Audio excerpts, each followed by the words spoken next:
friends, or afternoon or evening, wherever you may be in the world.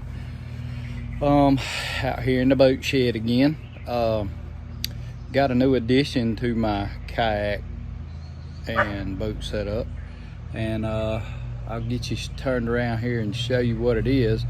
Been looking for a while, and actually this was, of course, as usual, a gift from my wife for Father's Day and, you know, / birthday, whatever. But yeah, let me get you turned around and I'll show it to you.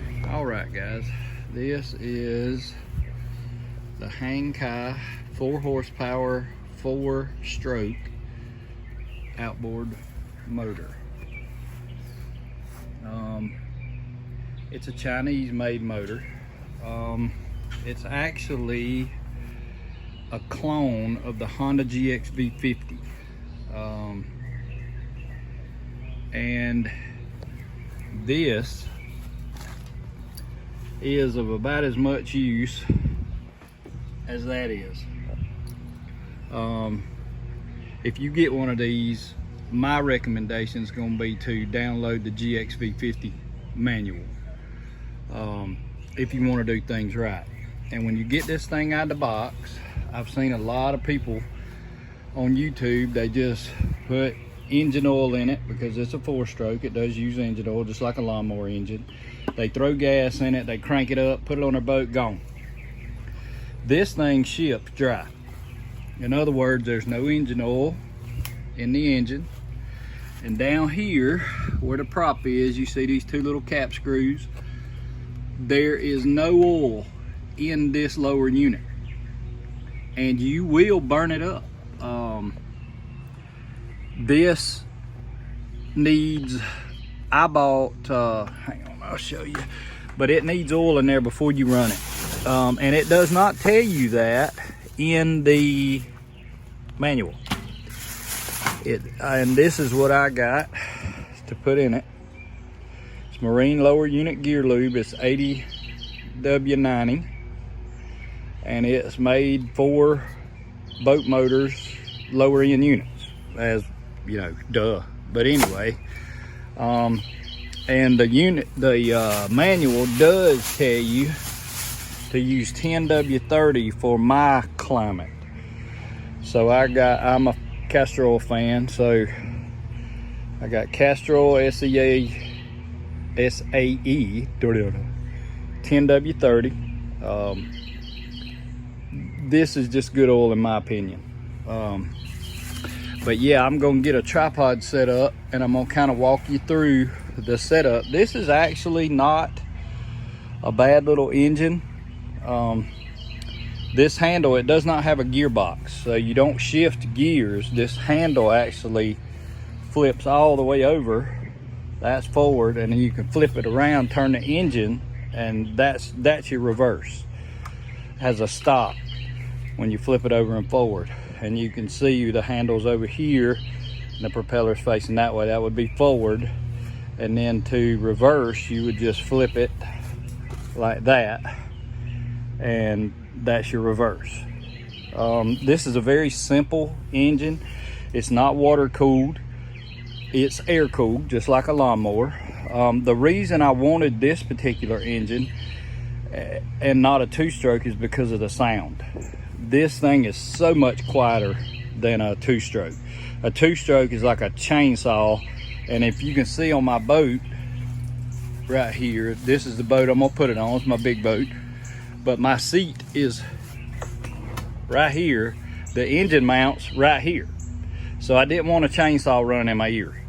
So that's why I wanted a 4-stroke. Now I got to figure out where to put my trolling motor, you know. But anyway, let me get a tripod set up, and I'm gonna walk you guys through how I'm not a professional at anything really other than HVAC, but this is just how I am going to set it up. It doesn't tell you a lot about the break-in period on it, but I'm gonna break it in like I would about any other new engine. So let me get the tripod set up and we'll get started. Okay guys, I've already showed you the manual that came with it. This is what else it comes with. It comes with a small tool kit. I'll show you what comes in that, and it comes with a funnel. Funnel's always handy. Okay, and in this tool kit, we've got a Phillips and straight screwdriver. We've got an 8 and a 10 millimeter open end wrench. We've got the handle for the Phillips and the straight screwdriver. We've got a spark plug wrench. We've got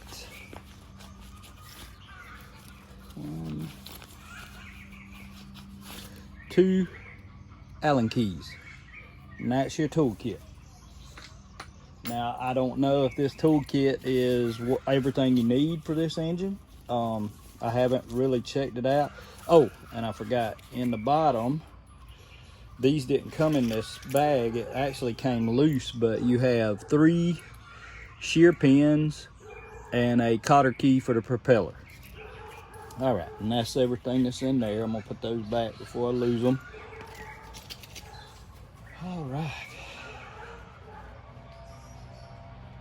All right, let me go see what my chickens is raising sand about.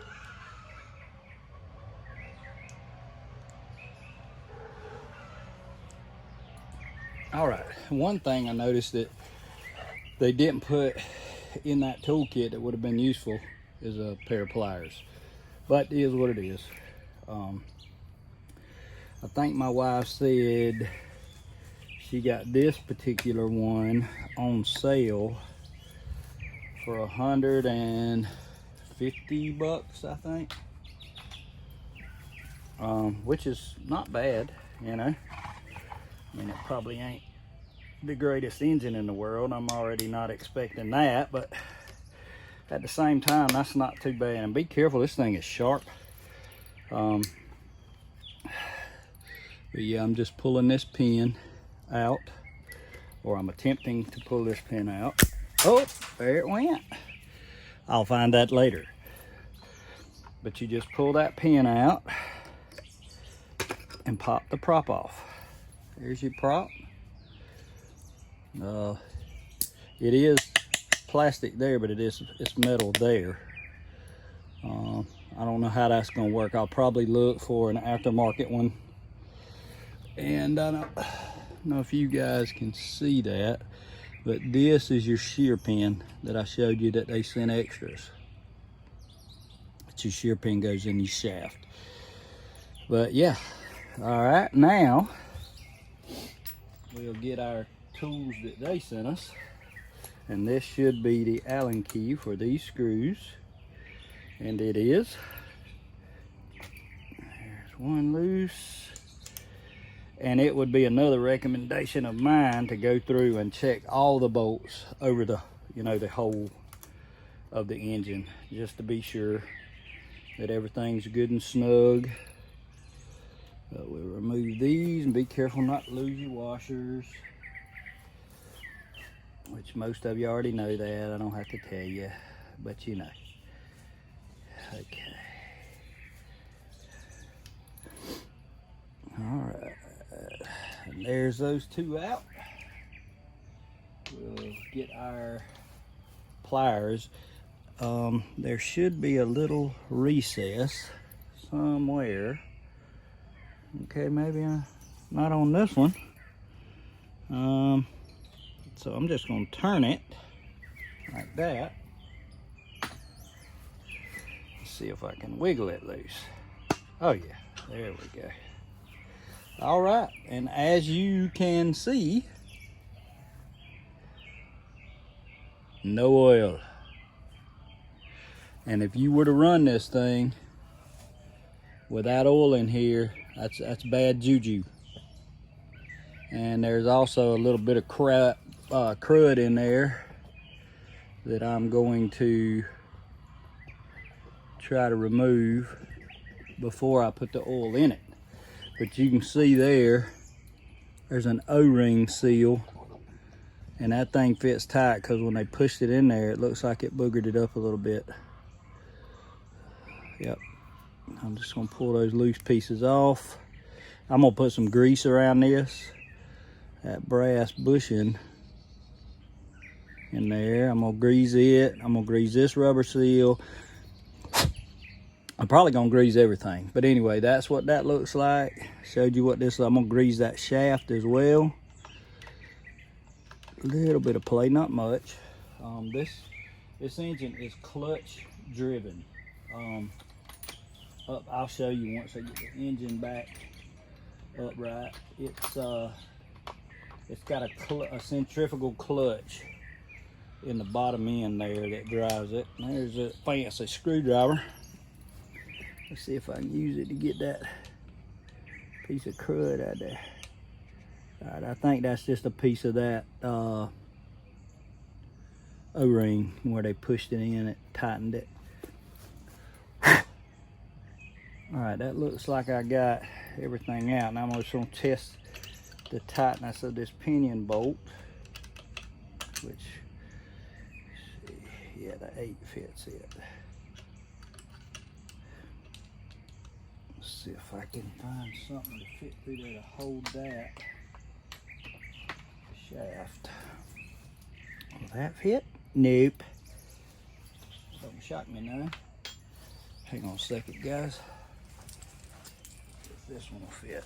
If I have laying around. No. Alright, so we shall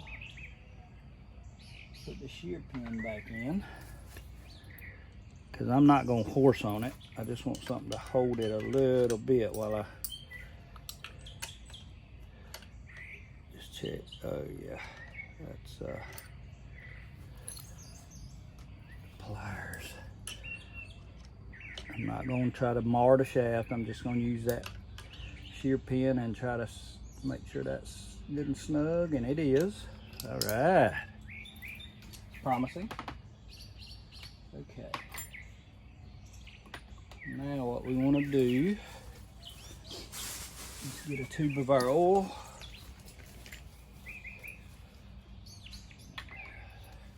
That's why I carry a knife. They don't never have nothing that's easy open. All right, and as most everybody knows, oil, when it, boy, that stuff stinks, man. When oil gets hot, it expands. So what I'm going to do is, oh, there's another piece of that crud down there I can see. Oh, I think I got it. Cool. But there is a line at that's where the seal case stops. So what I'm gonna do is just, I'm gonna fill that up. A little shy of that line. Just like so. You can see now that there's plenty of gear oil in there. A little bit more. Whoa. It's tilted a little bit towards the back, so when I straighten it out, everything should be covered. But yeah, that's good for that. Get you set back up there. Okay, what'd I do with my lid to my oil? Oh no. Don't tell me I lost that thing already. I must have dropped it. Oh, there it is. Got it. Put the top back on that. All right, I'm gonna get some marine grease. I think I have one open already.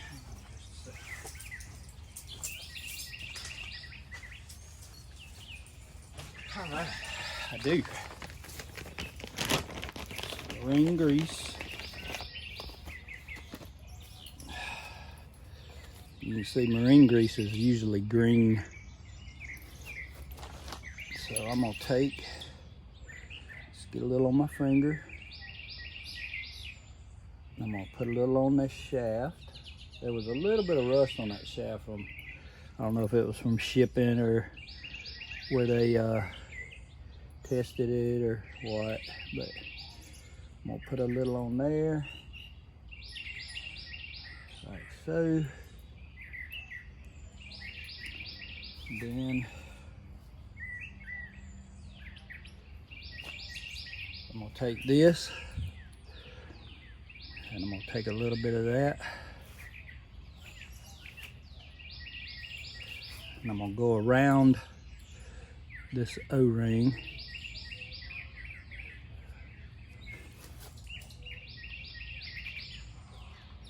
And the reason for this is this grease is waterproof, and it can't hurt, you know. Might help a little actually. Go around this like so. And then take a little bit. I'm gonna go around this housing top right here, like so. All right. And then I think I'm gonna put a little bit. I actually have a brush here that I use for my high drive unit for my Pelican kayak. I'm gonna get that brush.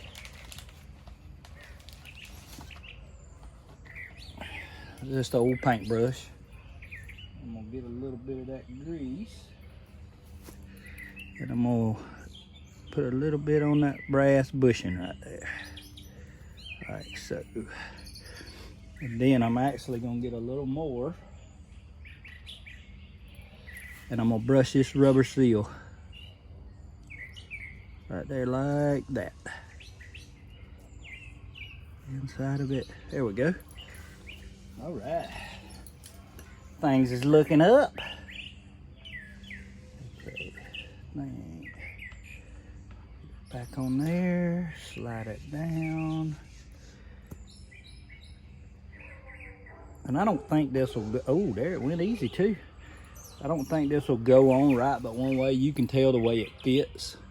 And I actually did find that recess on each side that I didn't see before. But anyway, it's a little late for that now. Okay. And we're gonna take these bolts, make sure they start very freely with your fingers. You don't wanna, this is like cast aluminum, I think. So you do not want to cross thread these things. That would be bad juju from the get-go. Oh yeah. Yes. All right. All right. And then when you tighten these, I pushed it down. I think pretty much seated it, but I'm going to snug that one just like that. Then I'm going to snug that one down a little. Come back to this one, this one, this one, this one, this one. All right, see it squish that grease out, so I know it's seated now. I'm just gonna snug that good, just like that. Don't horse on it, just like that.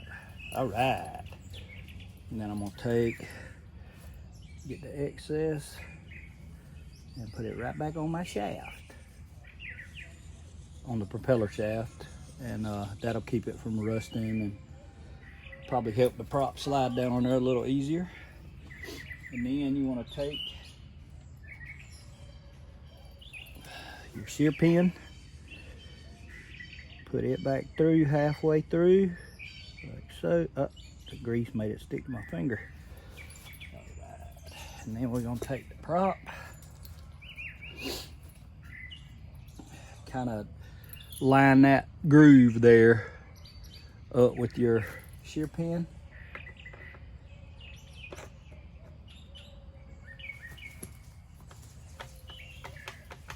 You can tell when it's locked. And now I got to go find my pin I lost a while ago, and I'll be right back with you. All right, we got it.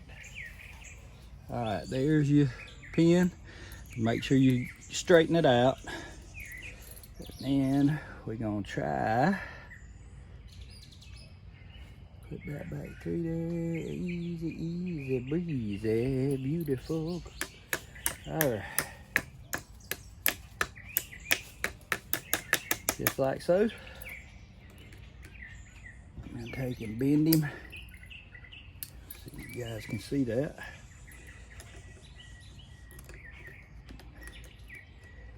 Like turning it to the side and bending one way, one the other, where there ain't no chance of that thing coming out there on the water.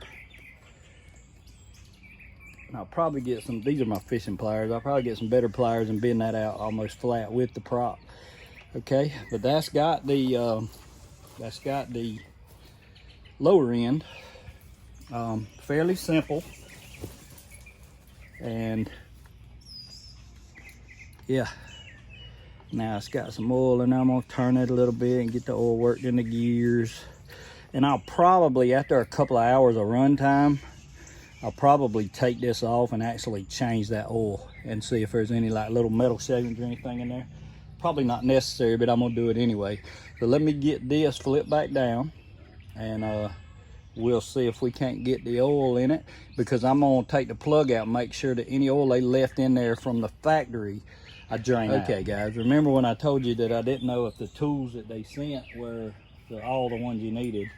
They are not, because the oil drain plug is right here under the gas tank, and the two Allen keys that they sent, they don't fit it. So let me go find one that fits this, and I'll be right back.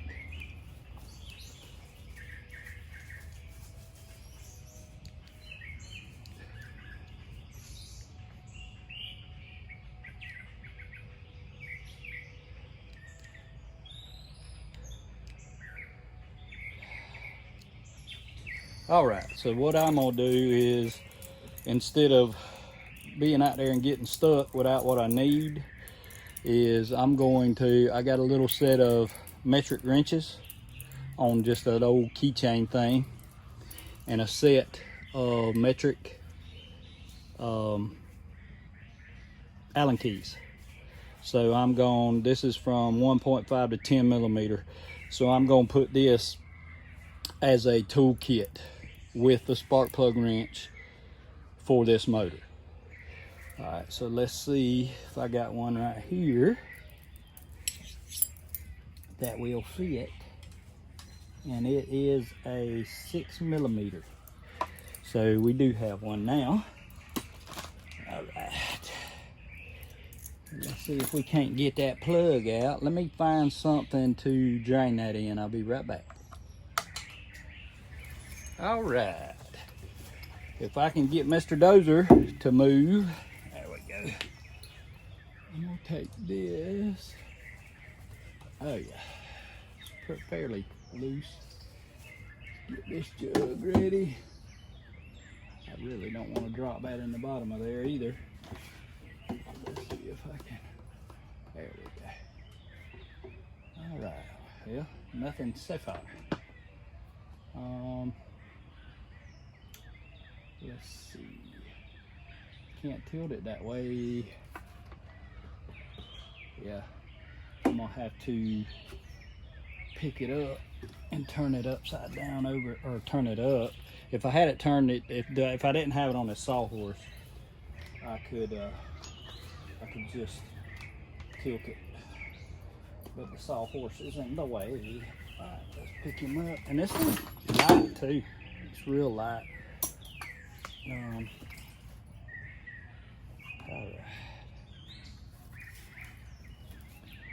Let me see. Oh yeah, there's a little bit in there. Not a lot. I'm gonna let it sit there and drain for a minute.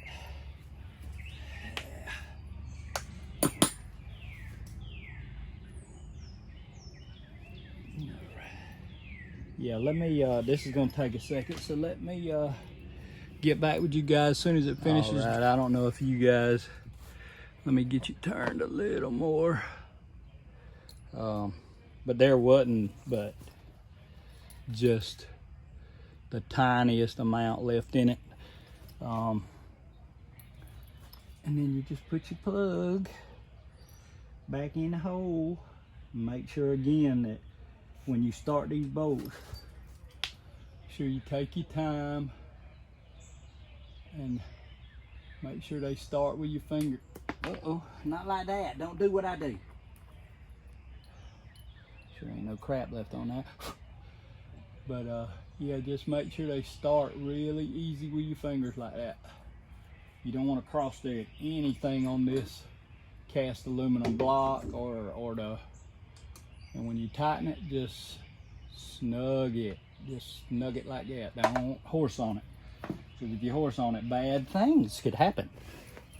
Alright, now we're going to turn it back around this way. And as you can see right here, let me see if I can zoom you in a little bit. Oh, that's too much. Hang on. Hang on there. Oh, really? I don't know why everything wants to give me a hard time. There we go. Right there. All right, this is your dipstick tube. And as you can see, it is dry as a bone. Dry as a bone. I'm gonna wipe it off anyway. And another thing that this does not tell you is if, or not if, how much oil this thing holds. So again, I would recommend the Honda GX-V50 manual. And hang on, there's some crud in that funnel. I don't like the look of it either. Sorry guys, I'm kind of peculiar. Yeah, that's just loose stuff from the mold, I guess. Huh.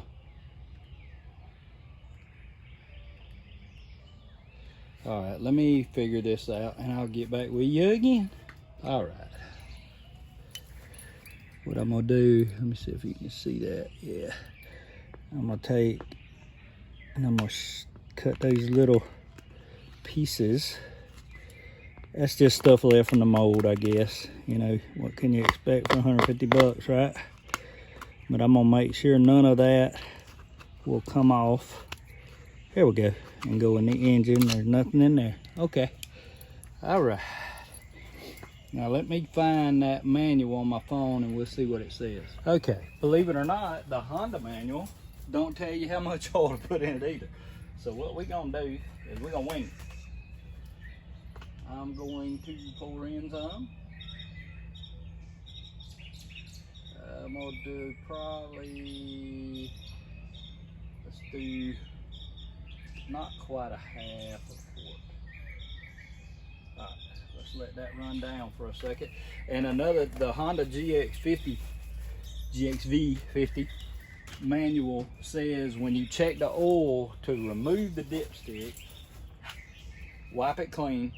But when you check it, just push it in till it stops. Don't screw it in to check it. That's their recommendation. All right, let's see. That's pretty level. Turn it. Yeah, it's fairly level. Oh yeah. Oh yeah. I wouldn't do any more than, let me see if I can tell you. And I'm sure after I turn it over a couple of times, yeah, if you can see that, I used probably halfway in between 3/4 and half a quart. And that's full. So I'm gonna, let me check it again to be sure. But, and it is leaning, I guess, a little forward. Let me, there we go. Get back in. Oh yeah, that is,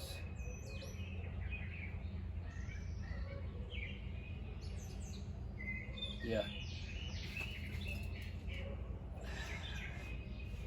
Before I put fuel in it, I'm gonna put this dipstick back in and I'm gonna pull it a couple of times just to get everything moving around in there.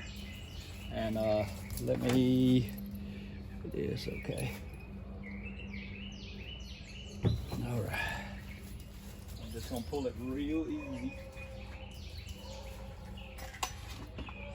And I'm gonna knock all my tools off on the ground, just like normal J fashion.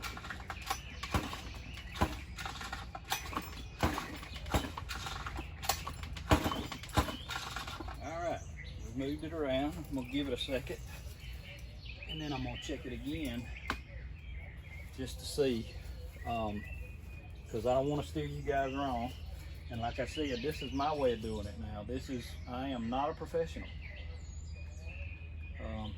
I do have an auger. It's a fence post hole auger that I have been using for probably 5 years, I guess now, and it's basically the same thing. It's just yeah, that's good, but it's basically the same engine, just 2-stroke, and it runs like a champ. It pulls on the first or second pull every time, so I'm doing something right. All right, now we got the oil in it, and remember, in this one they recommend in the States you can use 86 or higher octane gas. If you don't live in the States, they recommend 90. I don't really know what's up with that, but that's what they say. So let me get everything else ready and we'll try to fire this thing up. And another thing, guys, I put fuel stabilizer in all of my gas. Sometimes I buy 20 or 25 gallons at a time in gas cans. And I use, let me show you what I get. Is I buy the big bottle, and this will treat a lot of gas. I think an ounce does like 2.5 or 3 gallons, but this is what I use, and I use it in my portable generator, my lawnmowers. It's good for regular gasoline engine, and it's good. It says keep fuel fresh for up to 24 months. Effective in all gasoline and ethanol blended fuels, including E10 through E85. Safe for use in all gasoline engines, including 2-cycle. Eliminates need to drain fuel. Now, I will tell you, these little engines do not like E85. They will show their natural butt if you try to run the E85 in them. So my recommendation would be not to use it. A lot of people say use ethanol free. Move, buddy. Move, buddy. Thank you. But yeah, I wouldn't use the E85. So we're gonna put some little fuel in it right here.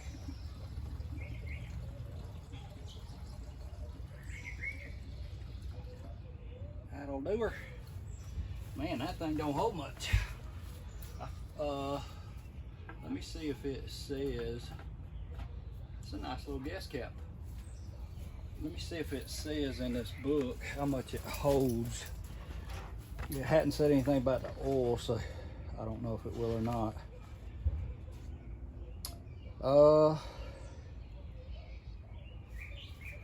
No, it do not.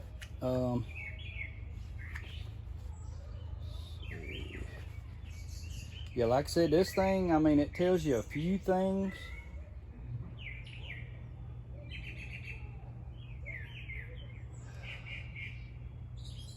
But it don't tell you a lot of stuff.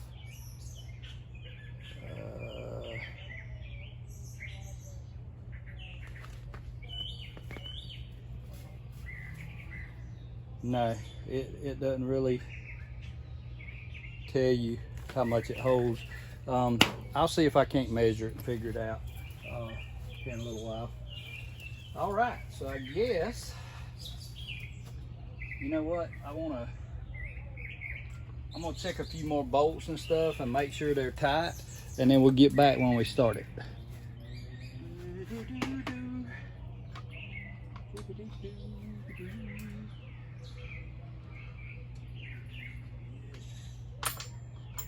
two that goes with it. I'm gonna see how many of the bolts it actually fits.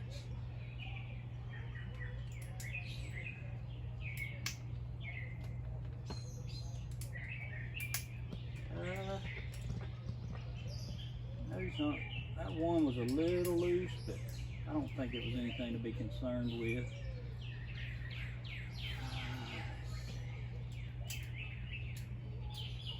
Yeah, that could spell trouble right there.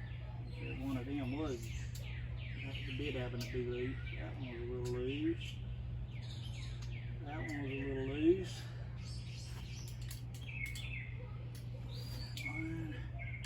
I don't know why it's got this thing right here on it, because this is for a water cooled engine. It's where the water comes out if you have a water pump, but it's not this is not a water cooled engine. I know for a fact that this one is air cooled, because that's what I wanted. I didn't want to have to deal. Yeah, see, it even has the ports. So yeah, I don't know what's up with that, or why they would even have that on here, but they do. So I'm gonna put it back. And these are probably used. These shafts are probably used on a lot of different engines. Before I start it, there's a few more things I want to check, and there's a grease fitting right here on the collar where it turns. I'm going to grease that real quick, and I'm going to check over these bolts. Y'all all know how to tighten bolts, so I ain't gonna put you guys, I found a few bolts that were a little loose, but nothing major. And like I said, I'm gonna grease fitting right here.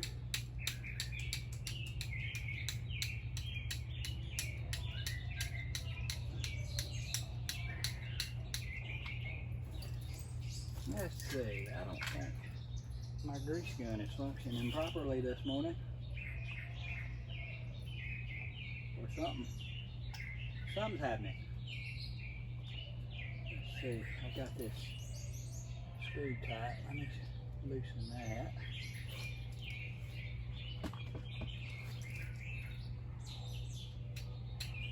Yeah, this daggum grease gun. Oh, there it goes. It's got air in it. Yep.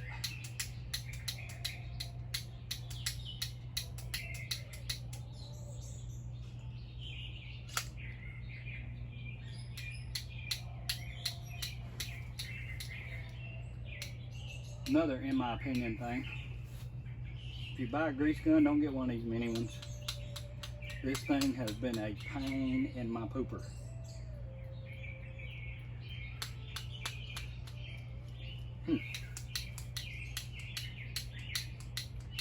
I have another one somewhere, but I have no idea where it is. So we're just gonna have to wrestle with this one, I guess. Oh, it's feeling like it's trying there.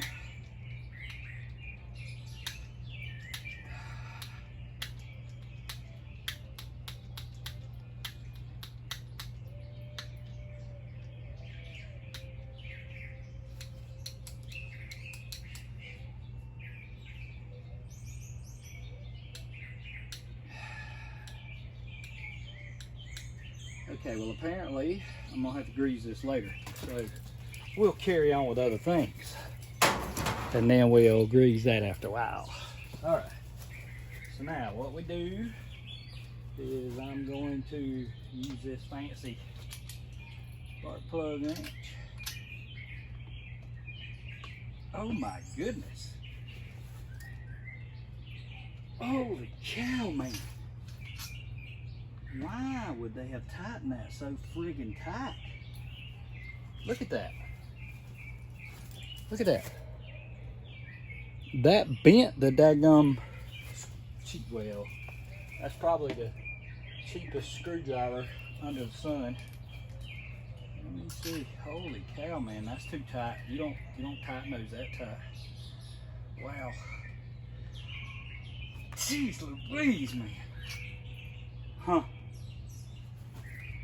Okay, let me go find a spark plug wrench and I shall return. Okay guys, and I will tell you, I fully expect this thing to smoke some, because like I said, when they shipped it there was some oil left, some residual stuff, and it got behind this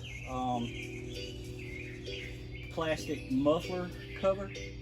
So I think what I'm gonna do real quick is I'm gonna pull this little cover off and clean all that up, and then we'll get it started today, I promise. Okay, let me show you this, guys. You can see all that oil on there, and this is the cover. There wasn't but 3 little bolts holding this on, but you can see how shiny it is in there. So there was a lot of oil on this thing. So I'm gonna go ahead and clean this up good, and then I'll bring you back and we'll see about getting her started. Oh yeah, there was a lot of, it's on the start, and the kill switch is also mounted over here on that.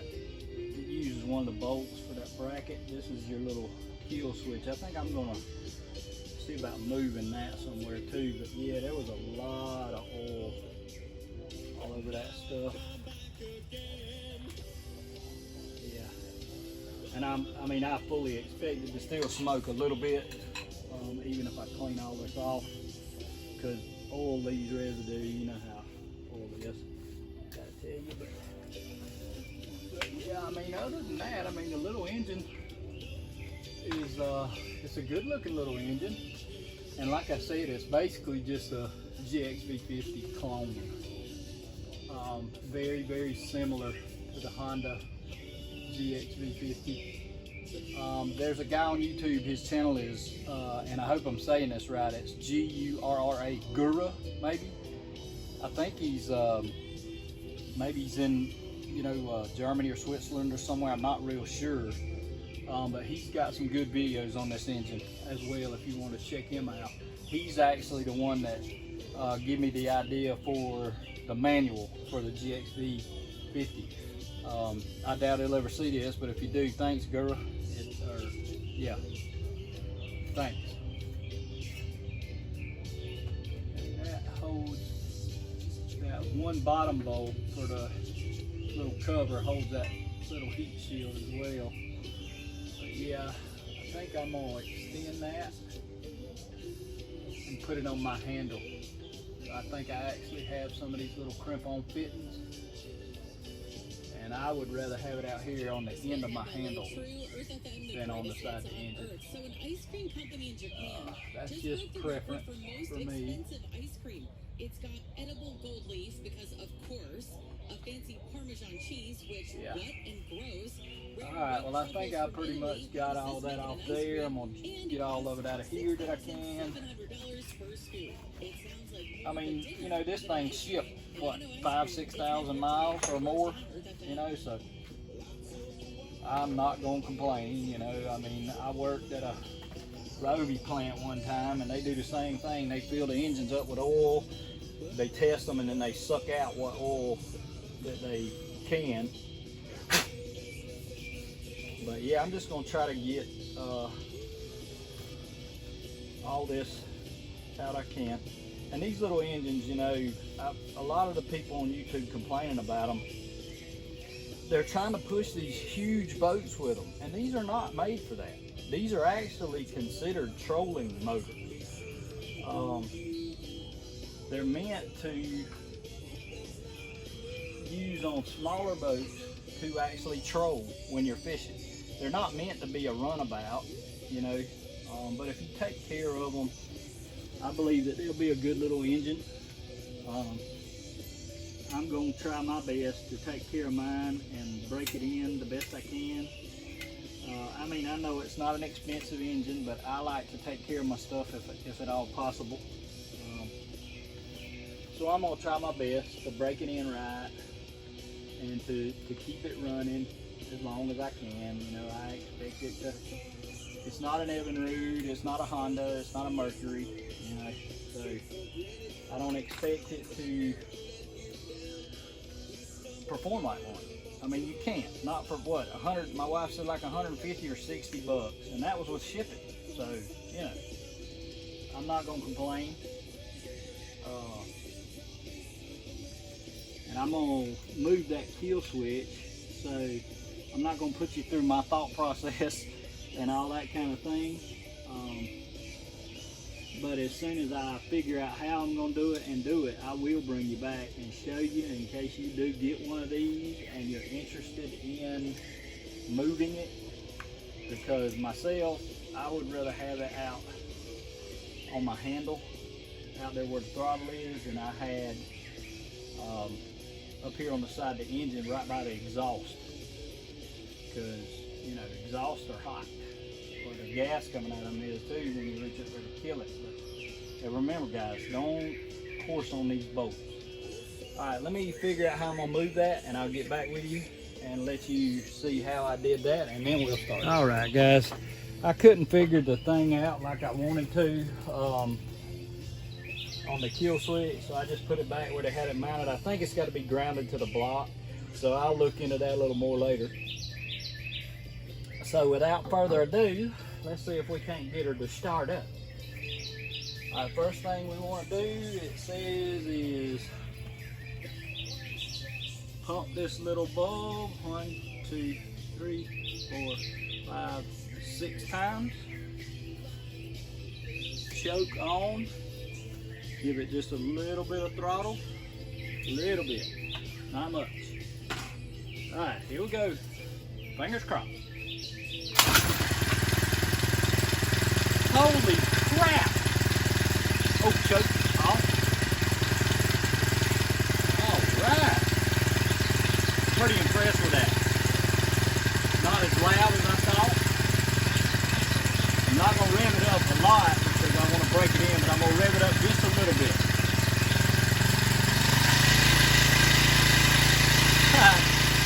That's pretty cool.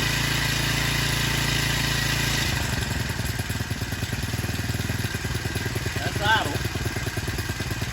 Alright. Let me grab you guys. That's not loud at all, like I thought it would be. She's puddling along, you see the prop's not turning. Let me give it a little gas.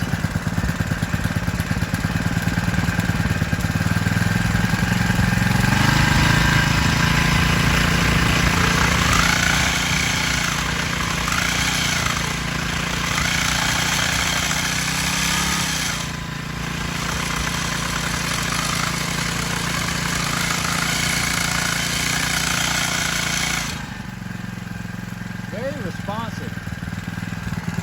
Oh, that's cool. See if this works. Yep. All right, let's see how hard it is. Fire back up. Oh man, you can't ask for no better than that. But there it is, guys. That's my take on the general starting up of the engine. Now I'm gonna run it through a break-in period and see, there's that little bit of smoke I was talking about from that oil. Not a lot, but that's where that oil was on the exhaust from shipping. But yeah, I'm gonna tinker around with it a little more, and then I'm gonna take you guys out on the water with me when we go to test it out. I still got to get my grease gun working and do that fitting. But yeah, I hope this helps some of you guys if you're thinking about one of these. Little thing runs great. I couldn't ask for no better than that. And it starts back easy. I am going to put probably a better quality spark plug, and I'm going to look into getting a metal prop. But other than that, I couldn't be more pleased with the little thing so far. But thank you guys for watching. God bless, and I'll see you on the next one.